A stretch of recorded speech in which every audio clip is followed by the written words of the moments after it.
Hello दोस्तों। एक चीज़ जो आपने नोटिस किया होगा कि आपके क्लासेस में जो टीचर्स आपको पढ़ाते हैं, स्पेशली जो एसएसटी पढ़ाते हैं या साइंस पढ़ाते हैं, वो एक बात रिपीटेडली आपकी क्लासेस में कहते होंगे कि एनसीईआरटी की बुक्स को ध्यान से पढ़ो, आगे की कॉम्पिटिटिव एग्जाम्स में यही काम आने वाले हैं। ये बात बिल्कुल सही है और मैं इसको सिर्फ कहने नहीं बल्कि आपको इसमें दिखाने आया हूँ। मैं आपको दिखाऊंगा कि किस तरीके से आपके एनसीईआरटी में जो आप पढ़ते हैं, आपके एनसीईआरटी में जो चीज़ें दी हुई हैं, जो जानकारियाँ दी गई हैं, यही चीज़ें जो है आपके कॉम्पिटिटिव एग्जाम्स में और बहुत ही हाई लेवल्स की एग्ज़ाम में, मैं यहाँ पे जो एग्जांपल ले रहा हूँ वो मैं यूपीएससी का ले रहा हूँ। आईएएस का जो एग्ज़ाम होता है, बहुत सारे बच्चों का सपना होता है कि वो आईएएस बनना चाहते हैं और या किसी बड़े एग्ज़ाम को क्रैक करके जो है वो ऑफिसर्स बनना चाहते हैं। तो ऐसे एग्ज़ाम्स में भी जो है, अगर ये ऐसे एग्ज़ाम्स में अगर ये क्वेश्चंस आपके एनसीईआरटी के क्लास 6 के बुक से, 7th के बुक से, क्लास 10th के बुक से, मीन्स अप टू जो क्लास 12th जो आप क्लासेस में जो आप बुक्स पढ़ते हैं उनसे अगर क्वेश्चंस पूछे जा रहे हैं तो आप समझ सकते हैं कि बाकी एग्जाम्स में कितने ज़्यादा क्वेश्चंस जो हैं एनसीईआरटी से बनते होंगे और डायरेक्टली ये क्वेश्चंस पूछे जाते हैं। एग्जांपल देखते हैं। लास्ट ईयर जो है यूपीएससी आईएएस एग्जामिनेशन 2020, इसके प्रीलिम्स एग्जाम में ये प्रश्न आया था और यह प्रश्न था, ये क्वेश्चन था, द क्रॉप इज सब ट्रॉपिकल इन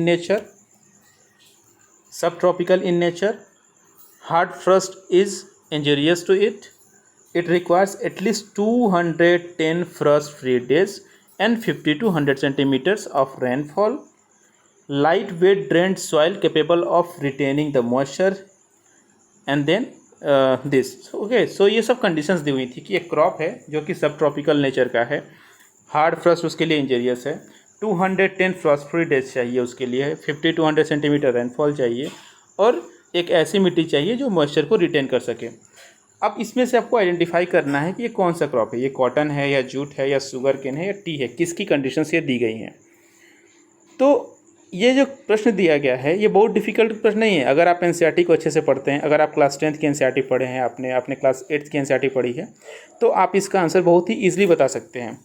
तो उम्मीद है कि आप में से जो ज़्यादातर बच्चे जो अच्छे से पढ़ाई करते हैं, जो अच्छी सी बुक्स को रीड करते हैं, वो इसका आंसर समझ गए होंगे। इसका सही आंसर है कॉटन।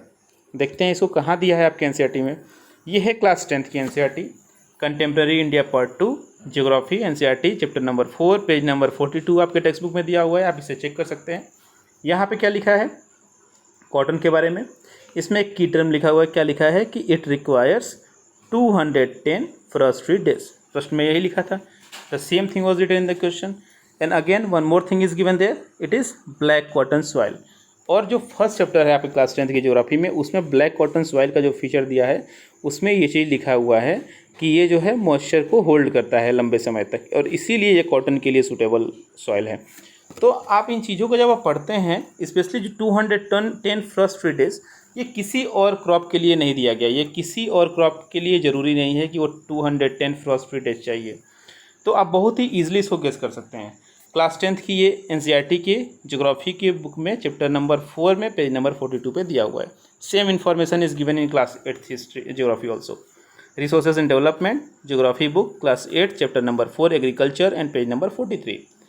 अगेन यहाँ पे भी वही चीज़ लिखा हुआ है कि it requires 210 frost free days.